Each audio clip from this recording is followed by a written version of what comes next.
নমস্কার, দেখছেন talk to Bangla. আমি অভিষেক রয়েছে আপনাদের সাথে। এই মুহূর্তে যে খবর নিয়ে উপস্থিত হয়েছে, সুপ্রিম কোর্টের প্রধান বিচারপতিকে উদ্দেশ্য করে একদম গালিগালাজ করলেন, এবং সেটাও সুপ্রিম কোর্টের মধ্যে দাঁড়িয়ে এই ধরনের ঘটনা আমরা সচরাচর তো দেখতে পাই না বটেই, তবে এর আগে যে দেখিনি তেমন নয়। কিন্তু সম্পূর্ণ বিষয়টা এই মুহূর্তে যেভাবে ঘটলো, একদম আকস্মিক ভাবে একজন লয়ার, একজন পিটিশনার, তিনি সুপ্রিম কোর্টের মধ্যে দাঁড়িয়ে একটা কেসের জন্য বক্তব্য রাখছেন, এবং তিনি সেখানে হঠাৎ করে তার হাতে থাকা ফাইল ছুড়ে দেন জাজেদের দিকে, এবং তার পরবর্তীতে সিজিআই এর নাম নিয়ে একদম সরাসরি কটাক্ষ করতে শুরু করেন। সম্পূর্ণ বিষয়টা অত্যন্ত গুরুতর এই মুহূর্তে হয়ে উঠেছে। অবশ্যই যে দেশের প্রধান বিচারালয় সেই জায়গাটাকে কিভাবে এতটা সহজে সামগ্রিক প্রেক্ষাপটটা করতে পারে, যে একজন প্রধান বিচারপতি যার একটা সামগ্রিক কথার ভিত্তিতে এত বড় একটা প্রোটেস্ট সারা দেশ জুড়ে চলছে এই মুহূর্তে, ককরোচ জনতা পার্টির প্রোটেস্টটা,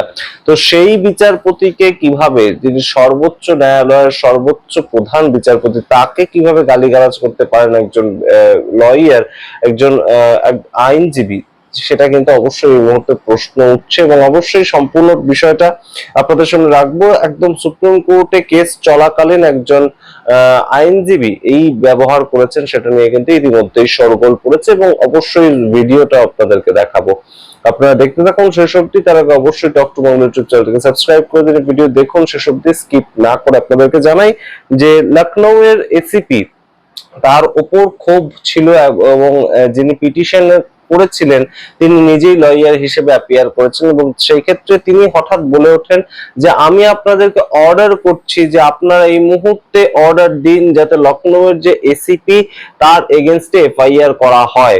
এবং তার পরবর্তীতে তিনি তার হাতে থাকা সমস্ত দলিল পত্র কাগজ এগুলো উড়িয়ে দেন, এবং একদম জাস্টিসদের বিরুদ্ধে সম্পূর্ণ বিষোদ্গার করতে থাকেন তিনি। এবং এক পক্ষে তিনি বলেই বসেন যে সিজিআই কে উদ্দেশ্য করে বিভিন্ন কথাবার্তা, এবং কথাবার্তাগুলো অবশ্যই আনফিল্টার্ড কথাবার্তা, অকথ্য গালিগালাজ করতে থাকেন তিনি। তাই সেগুলো আমরা দেখাতে পারছি না, কিন্তু সেই মুহূর্তের ছবিটা আপনারা দেখুন, তারপর আসছি এই বিস্তারিত ব্যাখ্যায়।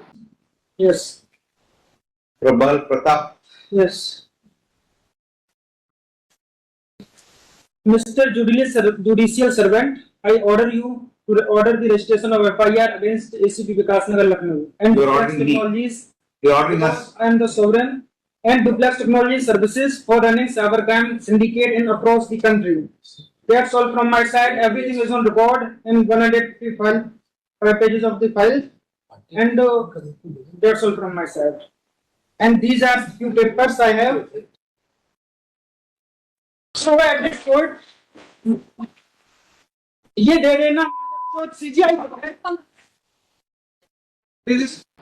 আপনারা শুনলেন এবং দেখলেন সেই মুহূর্তের ছবি, এবং সুপ্রিম কোর্টের মতন জায়গায় কিভাবে দুজন বিচারপতির সামনে এই ধরনের একজন আচরণ করেন যিনি লয়ার, এবং তার পরবর্তীতে কি হলো তার পরবর্তীতে সম্পূর্ণ বিষয়টা আপনাদেরকে জানাই। এলাহাবাদ হাইকোর্ট থেকে একটি রায় দেওয়া হয়েছিল এই ব্যক্তির বিরুদ্ধে, এবং এই ব্যক্তির যা গ্রিভান্সেস ছিল সেটাকে নিয়ে তিনি সুপ্রিম কোর্টে অ্যাপিয়ার করেন, এবং তিনি যেহেতু নিজেই লয়ার, তো তিনি নিজে এলাহাবাদ হাইকোর্টের যে রায়টা সেটাকে চ্যালেঞ্জ করে সুপ্রিম কোর্টে অ্যাপিয়ার করেন। এবং সুপ্রিম কোর্টে হঠাৎ করে তিনি কথা বলতে বলতে, তার আর্গুমেন্টে রাখতে রাখতে তিনি বলে ওঠেন যে আমি আপনাদেরকে অর্ডার করছি আপনারা লখনৌয়ের যে এসিপি তার উপর এফআইআর করার নির্দেশ দিন। এবং এই কথাটা শুনেই জাজ যারা বসেছিলেন তারা হেসে ওঠেন, নিজেদের মধ্যে দুজন জাজ ছিলেন, এবং তারা হেসে ওঠেন সম্পূর্ণভাবে যে আপনি আমাদের অর্ডার করছেন, এটা হয় কি করে।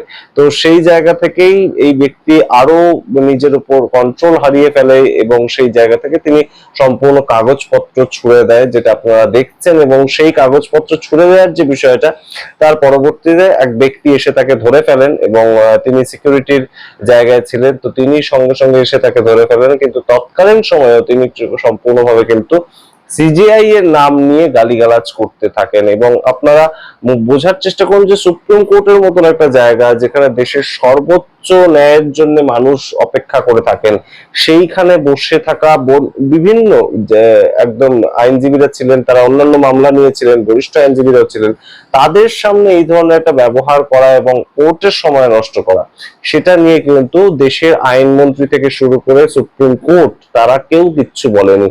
এই বিষয়টা কিন্তু অবশ্যই গুরুত্বপূর্ণ। তার কারণ সুপ্রিম কোর্টের পক্ষ থেকে কে.ভি. বিশ্বনাথন তিনি বলছেন যে এই ব্যক্তি খুব ফ্রাস্ট্রেটেড এবং হতাশাজনক ভাবে সম্পূর্ণ বিষয়টা ঘটিয়েছেন। আমরা ওর প্রতি সহানুভূতিশীল থাকছি, কিন্তু কোনো ধরনের কোনো তদন্ত বা কোনো ধরনের কোনো একদম পদক্ষেপ ওর বিরুদ্ধে আমরা গ্রহণ করছি না। সুপ্রিম কোর্ট এইভাবে সম্পূর্ণ বিষয়টাকে দেখেছে। এর আগে আপনাদের মনে থাকবে নিশ্চয়ই 2025 সালে হঠাৎ এক ব্যক্তি সুপ্রিম কোর্টের তৎকালীন প্রধান বিচারপতি বি.আর. গাওয়াই তার মুখে একদম জুতো ছুঁড়ে মারেন সুপ্রিম কোর্টের মধ্যেই, এবং তিনি বাইরে এসে বলেন সনাতন কা अपमान नहीं सहेंगे। তো সেই ক্ষেত্রেও কিন্তু আমরা দেখতে পাই যে সুপ্রিম কোর্ট থেকে শুরু করে এন্টায়ার যে লিগ্যাল ফ্রেটার্নিটি তারা বিশেষ কিছুই বলেনি, এবং সেই ব্যক্তির কিন্তু পরবর্তীতে কোনো ধরনের কোনো শাস্তিও হয়নি। এবং তৎকালীন সময় আইনমন্ত্রী এবং আজকের দিনে আইনমন্ত্রী মেঘরাম মেঘওয়াল তিনি কিচ্ছু বলেননি সম্পূর্ণ বিষয়টাতে। অবশ্যই এইভাবে যদি আমাদের দেশের যে আইন ব্যবস্থা সেগুলো কোথাও গিয়ে একদম সামগ্রিক চিত্রটাও ফুটে ওঠে যে কেউ ফাইল ছুঁড়ে দিচ্ছেন, কেউ জুতো ছুঁড়ে মারছেন, এবং সিজিআই দেশের সর্বোচ্চ ন্যায়ালয়ের সর্বোচ্চ প্রধান বিচারপতি তাকে উদ্দেশ্য করে যদি এই ধরনের বিষয়গুলো ঘটতে থাকে তাহলে অবশ্যই কিন্তু প্রশ্ন ওঠে। তবে অবশ্যই এর আগেও আপনাদের মনে থাকবে নিশ্চয়ই এই সুপ্রিম কোর্টকে নিয়ে কিন্তু বিভিন্ন মানুষজন বিভিন্ন কথাবার্তা বলেছিলেন, যার মধ্যে অন্যতম ছিলেন ভারতবর্ষের প্রাক্তন উপরাষ্ট্রপতি জগদীপ ধনখড়, এবং অবশ্যই এছাড়াও কিন্তু সিজিআই সঞ্জীব খান্না সম্বন্ধে নিশিকান্ত দুবে বিজেপির এমপি তিনিও কিন্তু বলেছিলেন, কটাক্ষ করেছিলেন। তখনও কিন্তু এটা নিয়ে বিভিন্ন ধরনের বক্তব্য উঠেছিল, সমালোচনা উঠেছিল। কিন্তু অবশ্যই সুপ্রিম কোর্টের প্রধান বিচারপতির উদ্দেশ্যে এইভাবে একদম ফাইল ছুঁড়ে প্রতিবাদ দেখানো এবং সম্পূর্ণ বিষয়টাতে সরকার যেভাবে সম্পূর্ণ উদাসীনতা দেখাচ্ছে বারংবার, এবং সুপ্রিম কোর্ট যেভাবে একদম তাদের পক্ষ থেকে মহত্ব দেখাচ্ছে বলা যেতে পারে, তো সেই জায়গাটা কিন্তু অবশ্যই সুপ্রিম কোর্টের মধ্যে যারা যাচ্ছেন তাদেরকে নিয়েও প্রশ্ন উঠছে। এর আগের বছর যে ভদ্রলোক গিয়েছিলেন তিনি সনাতন কা अपमान नहीं सहेंगे বলে একদম জুতো ছুঁড়ে মারেন, এবং আজকের এই ভদ্রলোক যিনি আইনজীবী, তারা দুজনেই পেশায় আইনজীবী এবং তারা সুপ্রিম কোর্টে যাচ্ছেন। তো সেই ক্ষেত্রে লয়ার যথেষ্ট ভালো পরিমাণে ধরা যায়। তো সেই ক্ষেত্রে যিনি পিটিশন করতে গিয়েছেন, যিনি ন্যায়ের আশায় গিয়েছেন, তিনি যদি সুপ্রিম কোর্টের বসে থাকা জাজেদেরকে অর্ডার করে বসেন তাহলে তো অবশ্যই কোথাও না কোথাও এই মুহূর্তে বিচার ব্যবস্থা সেটাকে নিয়েও প্রশ্ন ওঠে, এবং অবশ্যই বিচার ব্যবস্থার যে পরিকাঠামো সেই জায়গাটা আরো শক্ত হচ্ছে না কেন এই ধরনের মানুষদের জন্য, এই বিষয়টা নিয়েও তো একটা বক্তব্য উঠেই আসে। অবশ্যই সম্পূর্ণটা বেশ শকিং একটা ঘটনা ঘটেছে। সুপ্রিম কোর্টের আইনজীবী এবং তিনি সুপ্রিম কোর্টের জাজেদের উদ্দেশ্যে এবং প্রধান বিচারপতির উদ্দেশ্যে এই ধরনের ব্যবহার করবেন সেটা কখনোই কাঙ্ক্ষিত নয়, এবং এই ধরনের ছবি দেখতে আমরা খুব একটা অভ্যস্ত নই। তাই আপনাদের সঙ্গে রাখলাম, সম্পূর্ণটা আপনারা আপনাদের মতন বিচার করুন। অবশ্যই কমেন্ট বক্সে কমেন্ট করুন আপনাদের মতামত। দেখতে থাকুন টক টু বাংলা। অবশ্যই টক টু বাংলা ইউটিউব চ্যানেলটিকে সাবস্ক্রাইব করে দিন, জয়েন বাটন ক্লিক করে আমাদের পাশে থাকতে পারেন মেম্বারশিপ গ্রহণ করে, তাহলে অবশ্যই আমরা এগিয়ে যেতে সাহস পাবো। তবে অবশ্যই যারা ভিডিও দেখছেন আমাদের ভিউয়ার্স সবাইকে আমাদের রিকোয়েস্ট থাকবে আপনারা কাইন্ডলি সাবস্ক্রাইব করতে ভুলবেন না। ধন্যবাদ।